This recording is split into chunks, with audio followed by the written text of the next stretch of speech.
Bogota is a city of around 8 million people.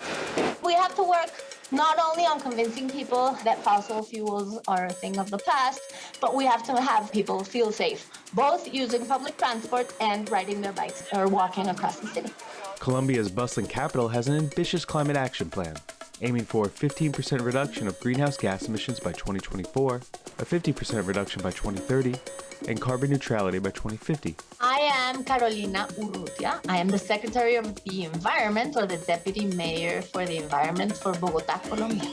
Emissions that come from the transportation sector account for 48% of Bogotá's greenhouse gas emissions and are also related to one of our worst environmental problems, air quality. Transportation has really been a main focus of our environmental policy in general. Electrification of buses, which are our main source of public transport, has been a focus of the city.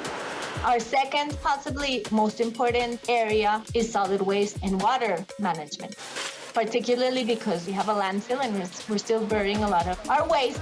And we really are proposing a model of a circular economy that is very hard to get started. So we're really working hard with the government and with local actors to ensure that the incentive system in place improves. These projects that are very ambitious and take 4, 8, 10, 12 years to build, we really have to stay the course. In every city across the world, you have a street that is just evocative of the city. Carrera Séptima is one of our historically most important streets. One of the main ideas that we had was how important it was to have this symbol of how we are redistributing space. We're having only 2 to 3 ways for private cars to use that street, and we're making a much larger space for an electric bus system so that people can sort of resignificate and relate to public spaces, to be a street where you can walk on, where you can enjoy nature, and where you can feel connected to the mountains that surround the city.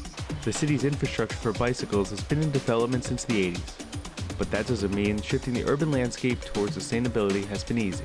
Everybody wants a more sustainable city conceptually. When we ask for those small sacrifices that we all have to make, everybody's kind of protecting their own rights, for example, to private cars. I think in general, cities have to convince through action. We have to prove that it can happen and that it can make people's lives better.